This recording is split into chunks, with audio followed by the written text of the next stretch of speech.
वेद प्रिय शास्त्री जी, इस समाज के प्रधान जी, मंत्री जी, कोषाध्यक्ष महोदय, महिला समाज के सभी पदाधिकारी गण बहनें, मंच पर ही विराजमान गुरुकुल के ब्रह्मचारीगण, समक्ष बैठे हुए बुजुर्गों और नौजवान साथियों, प्यारे बच्चों, चलिए थोड़ा सा समय है, आप लक्षित होकर के सुनिए। अभी शास्त्री जी आपको कुछ बातें बता रहे थे, मैं भी समय के अंतर्गत कुछ बातें आपके बीच में रख रहा हूँ। कई सारे विषय आपके बीच में चल पड़े हैं और तिवारी जी से बात भी हो रही थी, तो इन्होंने भी हमारे सामने कुछ ऐसे विषय रखे थे जो वर्तमान समाज के लिए नितांत आवश्यक है। मैंने दोपहर में भी चर्चा की थी और प्रातः काल के प्रवचन में भी आपको कुछ बातें बताई।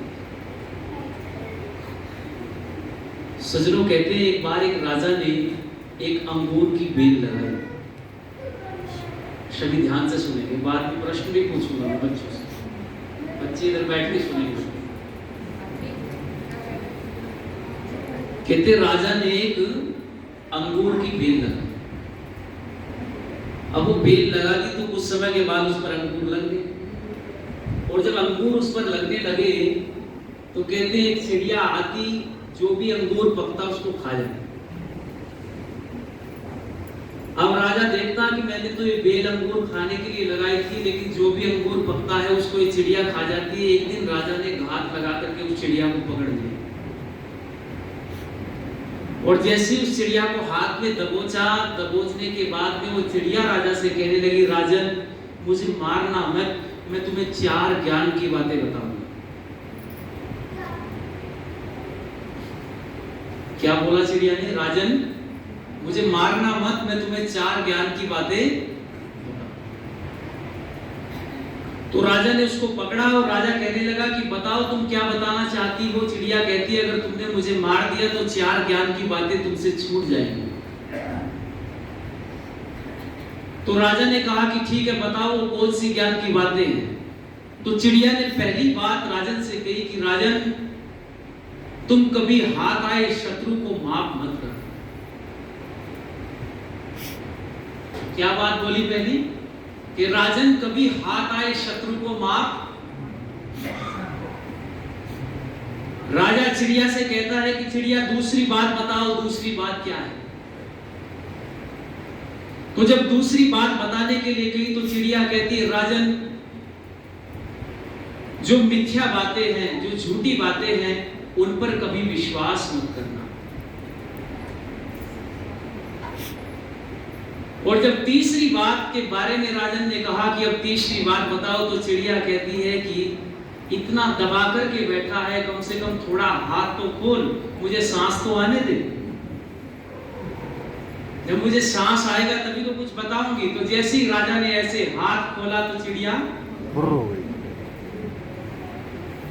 और जैसी चिड़िया ऊपर उड़ी और उड़कर के चिड़िया गई तो राजा कहने लगा तीसरी बात तो बता दी जा, उड़ तो गई है।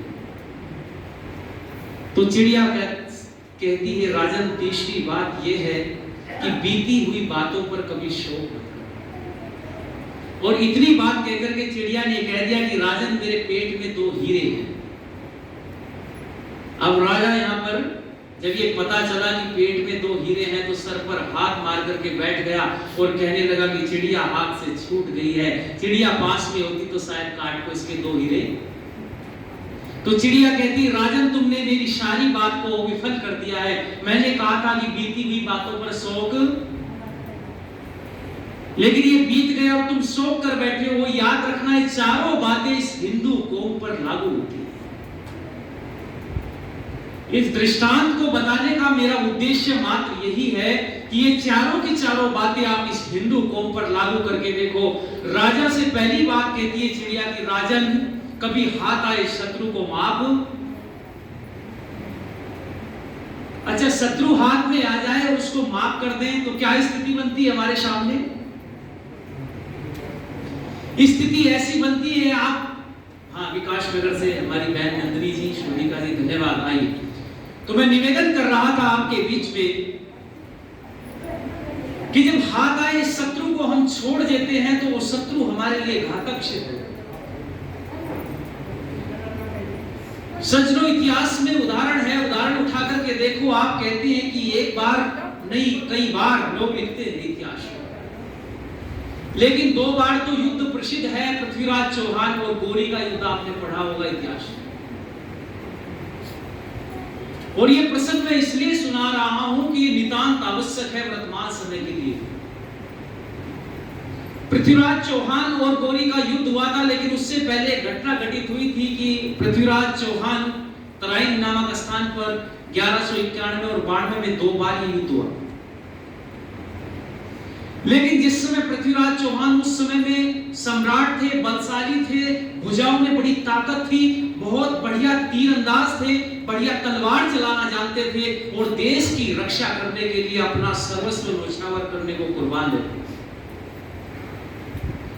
उस अवस्था में उस पृथ्वीराज चौहान ने, जिसमें इतनी ताकत थी, इतना बल था, इतनी शक्ति थी, तो गौरी के साथ में युद्ध हुआ। और कहते हैं पहले युद्ध में चौहान जीत गए और गौरी बोलो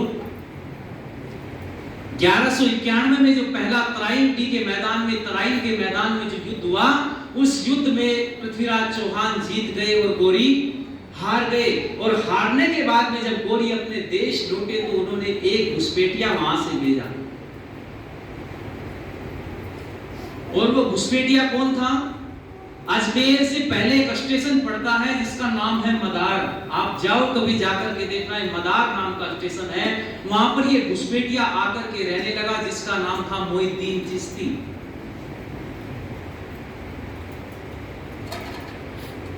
और ये मोइनुद्दीन चिश्ती वहां आकर के ये गौरी ने भेजा है घुसपैठिया बना करके कि तुम मुझे सारी खबर देते।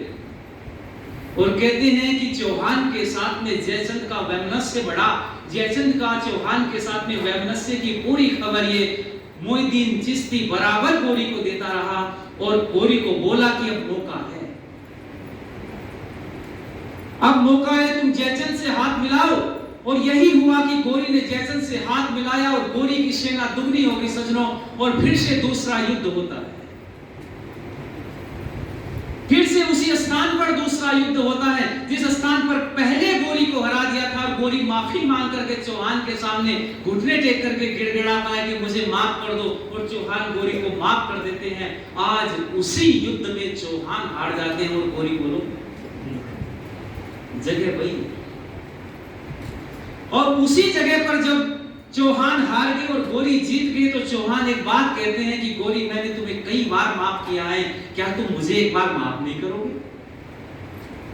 इतिहास को पढ़ करके देखना सज्जनों, रोंगटे खड़े हो जाते हैं। वहां पर गौरी कहता है कि चौहान मैं तेरे जैसा मूर्ख नहीं हूं, मैं तेरे जैसा मूर्ख नहीं हूं कि हाथ आए शत्रु को छोड़ दूं, माफ कर दूं। और माफ नहीं किया है। हमारे उस बहादुर वीर को बंदी बना लिया गया, पकड़ लिया और ले गए इसको कहां पर? गजनी। और वहां जाकर के एक लंबी कहानी है, इतिहास में आप पढ़ना, चौहान की आंखें फोड़ देते हैं, लेकिन उनके कवि चंद्र बरदाई वहां जाकर के उनको छुड़ाते हैं। वो एक अलग कहानी है, एक इतिहास है। लेकिन मैं केवल इतना चर्चा आपके बीच में करना चाहता हूं कि राजन को बताई गई वो पहली बात कि कभी हाथ आए शत्रु को माफ। ये गलती इतिहास में हुई है। यदि उस दिन गौरी यहां से चला जाता तो उसका गुलाम कुतुबुद्दीन आकर के इस देश में गुलाम वंश की स्थापना ना करता, फिर खिलजी वंश की स्थापना ना होती, इसी प्रकार से बढ़ते बढ़ते तुगलक वंश की स्थापना ना होती, बाबर इस देश में नहीं आता, तोप इस देश में नहीं आती, और इतनी बड़ी गुलामी और दास्ता इस देश को स्वीकार बोलो ना करो। एक छोटी सी गलती के कारण यदि उस पाप को उसी समय समाप्त कर देते चौहान, और कर सकते थे, लेकिन एक छोटी सी गलती ही इतिहास में कितना बड़ा बदलाव ला देती है। इसलिए चिड़िया ने कहा कि राजन हाथ आए शत्रु को कभी बोलो माफ। आज वर्तमान समय में एक राजा बैठा है उत्तर प्रदेश की गद्दी पर, जो इस बात को, चिड़िया की बात को अक्सर से मान रहा है। चिड़िया ने कहा था कि हाथ आए शत्रु को माफ मत करना, और वो राजा यही कर रहा है, शत्रु हाथ में आता है तो बिल्कुल भी छोड़ता नहीं है। कौन है वो? योगी बुलडोजर बाबा। बिल्कुल नहीं छोड़ता।